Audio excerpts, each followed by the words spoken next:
Hello students, good evening to all. Our today's topic is Financial Accounting with Adjustment, Class Plus 1, Chapter number 17, Practical question number 8. Prepare final account for the year ended 2010 from the following trial balance of Messrs Agrawal Corporation. आपके पास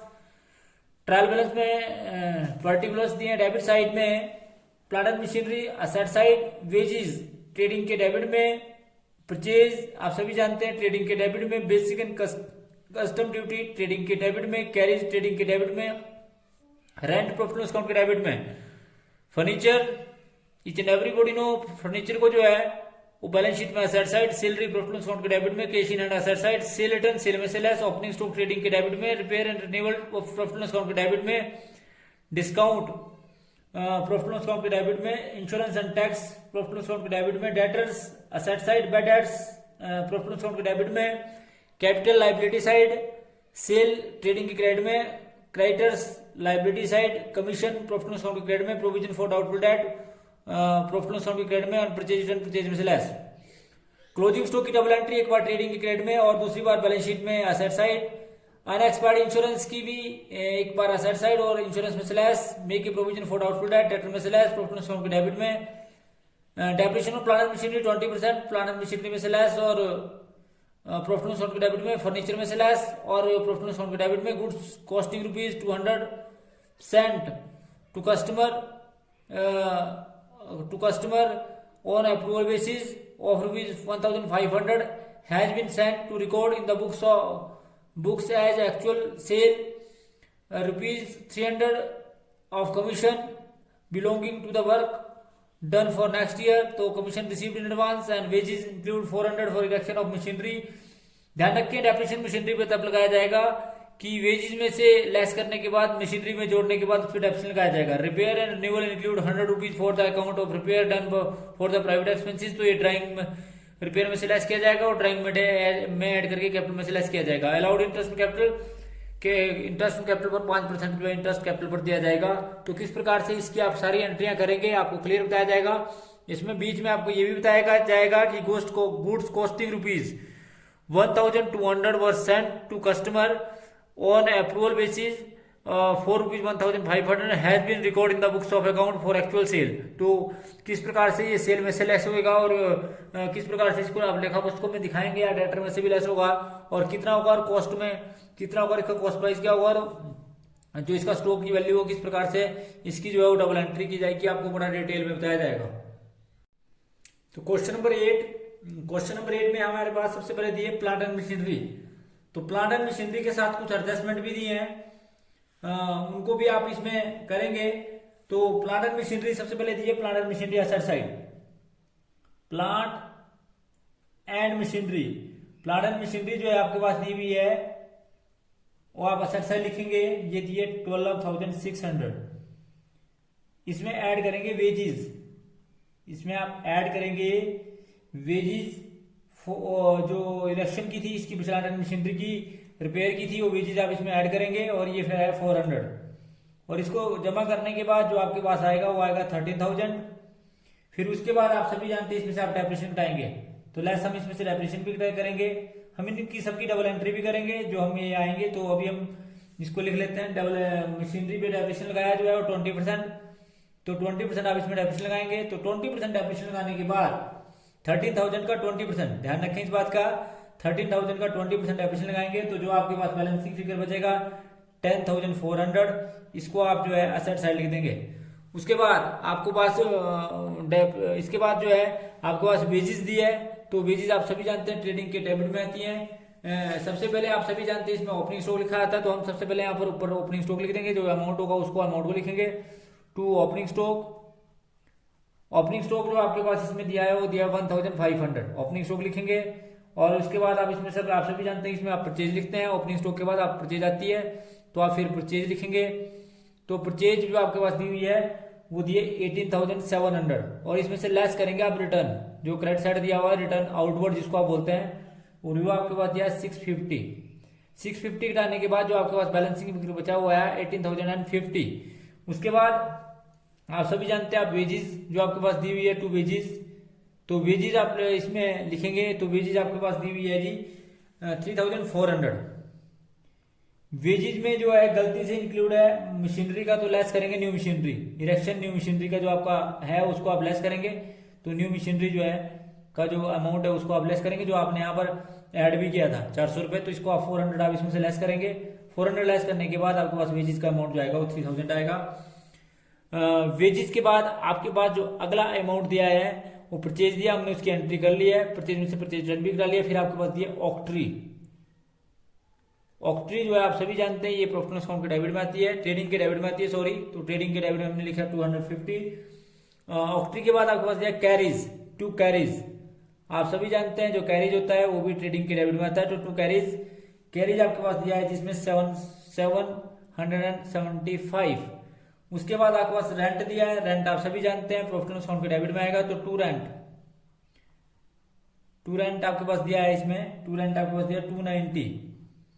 rent के बाद आपके पास दिया salary, 2 salary, जो आप सभी जानते हैं कि प्रॉफिट एंड लॉस अकाउंट के डेबिट में आती है, 2 सैलरी, और ये आपके पास दिया सैलरी का अमाउंट 3250। सैलरी के बाद आपके पास दिया इसमें फर्नीचर, तो आप सभी जानते हैं कि जो फर्नीचर आता है वो असेट साइड आता है, तो आप फर्नीचर लिख देंगे असेट साइड। तो फर्नीचर का अमाउंट जो आपके पास दिया है उसको आप लिखेंगे, और फर्नीचर में से आप सभी जानते हैं डेप्रिसिएशन भी आपको उठाना पड़ेगा, तो लेस करेंगे आप इसमें से फर्नीचर, फर्नीचर में से डेप्रिसिएशन मतलब, तो फर्नीचर आपके पास दिया है 5000, तो फर्नीचर लिख देंगे आप 5000, इसमें से लेस करेंगे आप डेप्रिसिएशन, जितना भी डेप्रिसिएशन का अमाउंट बनेगा वो लेस करेंगे, तो डेप्रिसिएशन का अमाउंट बनता है इसका 10%, तो 10% बनता है 500, तो 500 जब इसमें से आप लेस करेंगे तो आपके पास आएगा 4500, तो ये आपने लेस किया और आपके पास 4500 जो है 4500 नहीं, बल्कि जो इसमें से लेस किया जाएगा वो 5% किया जाएगा, 250, 10% नहीं है बल्कि 250 है, तो आपके पास जो बैलेंसिंग फिगर बचेगा वो बचेगा 4750, 4750 जो आपके पास जो है वो बैलेंसिंग फिगर बचेगा 4750। फर्नीचर के बाद आपके पास ये सैलरी लिख दी हमने, उसके बाद सैलरी के बाद आपको दिया cash in hand. Cash in hand आप सभी जानते हैं असेट साइड आता है, तो आप असेट साइड लिख देंगे cash in hand. Cash in hand का अमाउंट आपको पास दिया है, और कैश इन हैंड आपको पास दिया asset side, cash in hand, तो कैश इन हैंड आपको पास दिया है जिसमें जो कैश का बैलेंस आपके पास दिया है वो आपके पास दिया है जिसमें 5000, तो 5000 आप कैश का बैलेंस लिख देंगे। उसके बाद अगली जो एंट्री है कैश इन हैंड के बाद जो अगली एंट्री इसके अंदर दी हुई है वो दी है सेल रिटर्न, तो आप सभी जानते हैं आप सबसे पहले बाय सेल लिखते हैं, यहाँ लिखते हैं बाय सेल, तो सेल आपके पास दी हुई है जो आप क्रेडिट साइड लिखते हैं बाय सेल, तो सेल्स आपके पास दी है इस क्वेश्चन के अंदर, सेल में से फिर सेल रिटर्न हटाई जाएगी, तो पहले सेल आपके पास दी है 27650, इसमें से लेस की जाएगी रिटर्न, लेस जो करेंगे आप इसमें से रिटर्न करेंगे, और रिटर्न आपके पास दिया 300 लेस करने के बाद आपके पास जो बैलेंसिंग फिगर आएगा वो आएगा 27350, और आप सभी जानते हैं कि इसमें भी सेल के साथ फिर एडजस्टमेंट है, और डेटर के साथ भी है, और फिर क्लोजिंग स्टॉक के साथ भी है। तो कई बारी जिसको आप बोलते हैं गुड्स एंड टू सेल, जो आपको इसमें कंडीशन दी है कि कई गुड्स है costing send to customer on approval basis, इसका मतलब है कि कई बारी माल आप जो है इस उद्देश्य से बेचते हैं। Goods and to sale on approval basis का मतलब होता है कि what do mean by goods and to sale on approval basis, हम आपको समझाते हैं। Good sold on approval basis मतलब समटाइम हम क्या करते हैं, goods are sold to the customer on the condition that if they do not like the goods they can return it. In such situation goods sold cannot be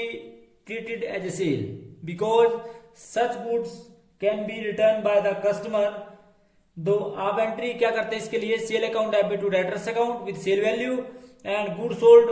on the basis of will be added in the stock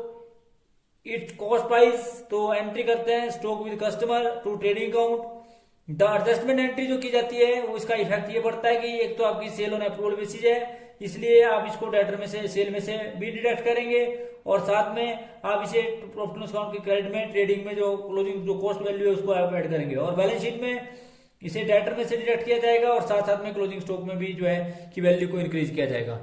यहाँ आपको अगर मैं साधारण शब्दों में समझाऊं कि goods and और सेल ऑन अप्रूवल बेसिस का मतलब ये होता है कि कई बार ये माल जो है इस उद्देश्य से बेचा जाता है कि अगर आपको पसंद आए तो रख लेना, वरना वापस कर देना। तो इसको बोलते हैं गुड्स सेंड टू कस्टमर और सेल ऑन अप्रूवल बेसिस, कि अगर आपको माल पसंद आए तो आपने रख लेना, वरना वापस कर लेना। ये कहा जाता है कि कस्टमर की जो टेंडेंसी होती है उसको यूज करता है और उसको वापस कर देता है, क्योंकि आप सभी जानते हैं कि इस कंडीशन पर जब माल बेचा जाता है तो ऐसा हम ये मानकर चलते हैं कि ये माल अवश्य वापस आएगा। इससे जो है स्टॉक की वैल्यू बढ़ जाएगी, डेटर कम हो जाएंगे, सेल कम हो जाएगी। तो इस प्रकार से इसकी लेखा पुस्तकों में एंट्री की जाएगी। और कैसे दिखाते हैं वो आपको इससे और क्लियर होगा जब हम इसको प्रैक्टिकली इंप्लीमेंटेशन करते हैं। जैसे हमारे पास यही क्वेश्चन था कि goods and to sale on approval basis, इसमें से हम आप सभी जानते हैं कि सेल में से लेस करेंगे, सेल में से जो है वो लेस किया जाएगा sale on approval basis, sale on approval basis जो है वो लेस किया जाएगा। और ये जो सेल ऑन अप्रूवल बेसिस है ये हमारे पास है जी इस क्वेश्चन के अंदर। आप सभी जानते हैं कि ये आपके पास इस क्वेश्चन के अंदर है 1500, तो 1500 जो इसमें से लेस कर दिया जाएगा। और जब 1500 आप इसमें से लेस करेंगे तो आपके पास जो बैलेंसिंग फिगर बचेगा वो आएगा 25,850। और यहाँ पर जो है आप बाय क्लोजिंग स्टॉक लिखेंगे, बाय क्लोजिंग स्टॉक तो आप सभी जानते हैं बाय क्लोजिंग स्टॉक लिखेंगे। तो क्लोजिंग स्टॉक की वैल्यू आपके पास दी हुई है, एडिशनल इन्फॉर्मेशन है 9000, और ऐड करेंगे स्टॉक विद कस्टमर, ऐड करेंगे इसमें स्टॉक विद कस्टमर जो आपका वापस आएगा माल, और इसका कॉस्ट प्राइस जो है ऐड कर दिया जाएगा। और ये था 1200 और ये आपके पास है 10,200, इसकी आप वैल्यू लिख देंगे। और उसके बाद आप सभी जानते हैं कि इसकी डबल एंट्री भी करेंगे, तो स्टॉक की डबल एंट्री जो है वो बैलेंस शीट में की जाएगी। क्लोजिंग स्टॉक और स्टॉक जो आपके पास दिया हुआ है वो दिया है जी 10,200, दैट मीन्स की 9,000 प्लस 1,200 स्टॉक विद कस्टमर, तो आपके पास आया है 10,200। उसके बाद आप सभी जानते हैं कि इसका इफेक्ट जो है वो सेल में जो डेटर के साथ सेल है उसमें कैसे दिखाया जाएगा। तो हम सबसे पहले यहाँ पर हमारे पास जो डेटर्स दिए उनको लिखेंगे आप ऐसे, तो हम डेटर्स लिखेंगे। तो डेटर्स हमारे पास जो दिए हुए हैं वो दिए हुए जी 10,000, और 10,000 में हम ऐड करेंगे सेल ऑन, लेस करेंगे sale on approval basis, less करेंगे इसमें से आप लेस करेंगे sale on approval basis. Approval basis जो है वो सेल आप इसमें से लेस कर देंगे, जो आपने सेल में से भी लेस करी थी, और वो आपका है 1500। और उसके बाद जो घटाने के बाद जो आपके पास आएगा उस पर आप बैड डेट्स की एंट्री करेंगे। तो ये आपने इसकी डबल एंट्री यहाँ भी की और यहाँ भी की। उसके बाद जो इस पर बैड डेट्स की एंट्री की जाएगी, ध्यान रखें इस बात का। तो लेस करेंगे इसमें, उसके बाद provision for doubtful debt less करेंगे, फिर उसके बाद इसमें प्रोविजन फॉर डाउटफुल डेट्स जो हमारे पास बने ये आपके पास 5%, दैट मीन्स की 425, और इसमें से लेस करने के बाद जो अमाउंट आएगा उसको आप आउटर कॉलम में लिखेंगे 8,075। तो इस प्रकार से गुड्स सेंट और सेल ऑन अप्रूवल बेसिस की जो है वो एंट्री की जाती है लेखा पुस्तकों में, उसको इस प्रकार से दिखाया जाता है। तो अब हमने ये अगली एंट्री जो है वो कैश इन हैंड की भी कर दी, सेल रिटर्न की, ओपनिंग स्टॉक की, रिपेयर और रिन्यूअल की। तो रिपेयर एंड रिन्यूअल आप सभी जानते हैं ये प्रॉफिट लॉस अकाउंट के डेबिट में दिखाया जाएगा। तो to repair and renewal, to repair and renewal, तो रिपेयर एंड रिन्यूअल जो है वो कितना अमाउंट है वो आपने देखना है। तो रिपेयर एंड रिन्यूअल आपके पास दिया 800 में से जो है लेस कर दिया जाएगा ड्राइंग, इसमें से लेस की जाएगी ड्राइंग जो कार की थी, पर्सनल यूज के लिए थी, पर्सनल कार के लिए जो यूज किया था आपने रिपेयर एंड रिन्यूअल, तो इसमें से आपने लेस करना है और आपके पास 700 आएगा। और जो ये 100 आपने इसमें से लेस किया, आप सभी जानते हैं कि सबसे पहले आपको कैपिटल में से जो है वो ड्राइंग लेस करनी पड़ेगी। तो यही आपके पास कैपिटल होगी, बैलेंस शीट में आप कैपिटल लिखेंगे। तो कैपिटल का अमाउंट आपके पास दिया हुआ था ये 30,000,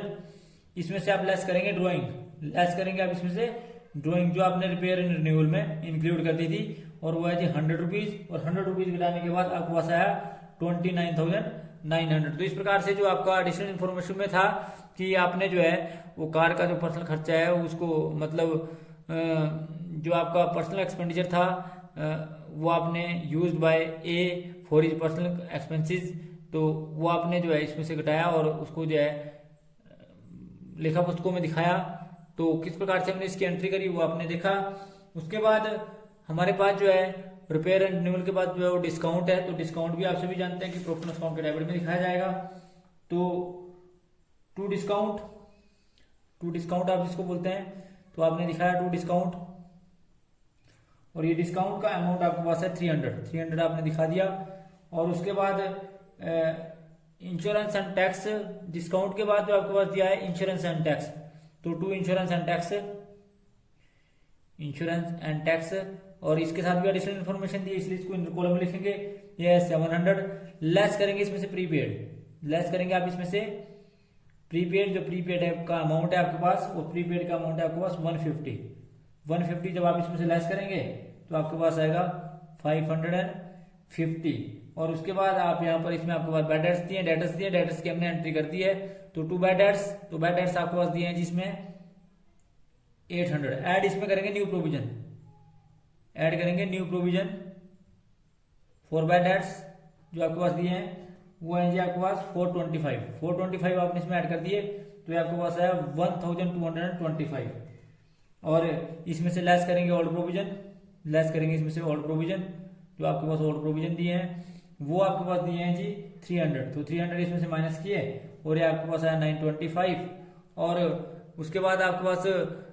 क्रेडिट साइड में भी जो है वो कुछ आइटमें दिए हैं जिसमें कैपिटल सेल की हमने कर दिया है, हम लिखेंगे क्रेडिटर्स, तो क्रेडिटर्स आप सभी जानते हैं लायबिलिटी साइड लिखे जाएंगे, तो क्रेडिटर्स का अमाउंट आपके पास दिया हुआ है जी, क्रेडिटर्स हम दिखाएंगे, तो क्रेडिटर्स हमारे पास दिए हैं इसमें 4065। उसके बाद क्रेडिटर्स के बाद हमने जो है वो अगली एंट्री भी करनी है, जो क्रेडिटर के बाद कमीशन, तो कमीशन आप सभी जानते हैं प्रॉफिट एंड अकाउंट के क्रेडिट में बाय कमीशन, तो कमीशन का अमाउंट आपके पास दिया है 1000, इसमें से लेस करेंगे रिसीव इन एडवांस, लेस करेंगे रिसीव इन एडवांस, तो कमीशन रिसीव इन एडवांस पे आपके पास जो दिया हुआ है वो दिया है जी 300, तो 1000 में से 300 घटाएंगे तो आपके पास 700 जो है वो बैलेंसिंग फिगर आएगा। उसके बाद इसको घटाने के बाद आप सभी जानते हैं कि कमीशन को घटाने के बाद आपके पास जो अगली आइटम दी है वो आपके पास दी है प्रोविजन फॉर आउटपुट डेट हमने कर दिया, परचेज रिटर्न भी हमने करा दिया। तो एडिशनल इन्फॉर्मेशन में चलते हैं जिसमें हमने डेप्रिसिएशन लिखना है प्लांट एंड मशीनरी का, तो to depreciation on plant and machinery, to depreciation on plant and machinery, ये आपके पास पता होना चाहिए आपको कि 13,000 का 20%, यानी कि 13,000 का 20% का मतलब है कि आपके पास है 2,600। इसी प्रकार से टू डेप्रिसिएशन किस पे जी, ऑन फर्नीचर पे भी आपका डेप्रिसिएशन है, तो फर्नीचर डेप्रिसिएशन पे जो है लगा हुआ है वो है 5,000 का 5% और ये आपके पास है 250। उसके बाद डेप्रिसिएशन फर्नीचर के बाद जो आपका इंटरेस्ट ऑन कैपिटल है, तो इंटरेस्ट ऑन कैपिटल ऐड करेंगे, ऐड इंटरेस्ट ऑन कैपिटल, इसमें ऐड इंटरेस्ट ऑन कैपिटल, तो ये आपको पता होना चाहिए 5% है, तो 5% का मतलब है 30,000 का 5% आया 1,500 इसमें ऐड कर दिया जाएगा। और ऐड करने के बाद ये आपके पास आया 31,400, ये कैसे आया जी 30,000 का 5%, इस प्रकार से आपने इसको निकाला। और यहां पर भी इसकी डबल एंट्री करेंगे टू इंटरेस्ट ऑन कैपिटल, और जो आपके पास आया ये 1,500 वो आपने दिखा दिया जी कहाँ पे, प्रॉफिट एंड अकाउंट के डेबिट में। उसके बाद आप एक बार चेक कर लेंगे, हमने सभी एंट्री की डबल एंट्री कर ली है, हमने स्टॉक विद कस्टमर की भी कर ली है, हमने सब एंट्री की डबल एंट्री देखनी है कि हमने सब डबल एंट्री कर दी है।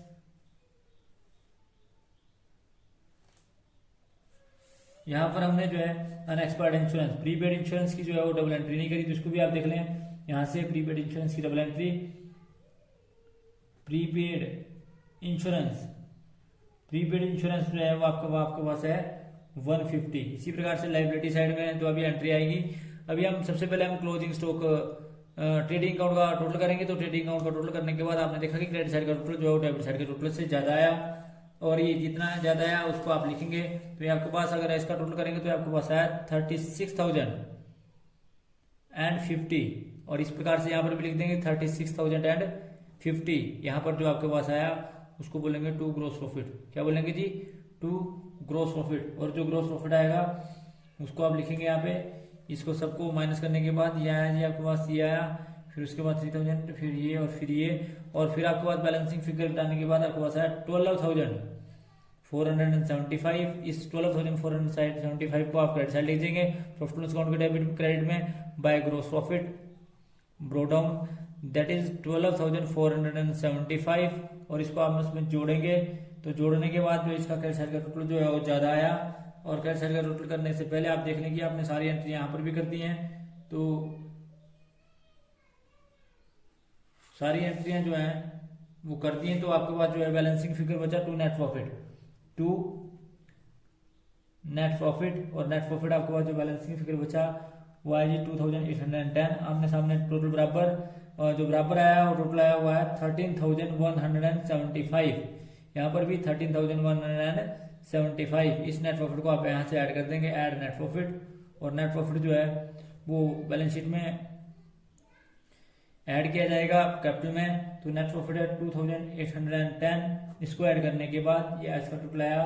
34,210। इसमें ये माइनस जमा किया और कमीशन रिसीव्ड इन एडवांस की डबल एंट्री भी आप कर लें साथ में। ध्यान रखें इस बात का कि हर एंट्री की डबल एंट्री होनी चाहिए। ये कमीशन रिसीव्ड इन एडवांस, इसकी डबल एंट्री हमने कर ली 300, और उसके बाद आपने इसका टोटल किया। टोटल करने के बाद you will find the total of both side are equal to each other and that is 38,575, और यहाँ पर भी 38,575। The totaling of both side are equal to each other. तो ये था जी आपका क्वेश्चन नंबर 8, किस प्रकार से जो है वो क्वेश्चन नंबर 8 आपने किया। तो thanks for watching the video. Please like, comment and subscribe my channel and press bell icon for next notification. Thank you.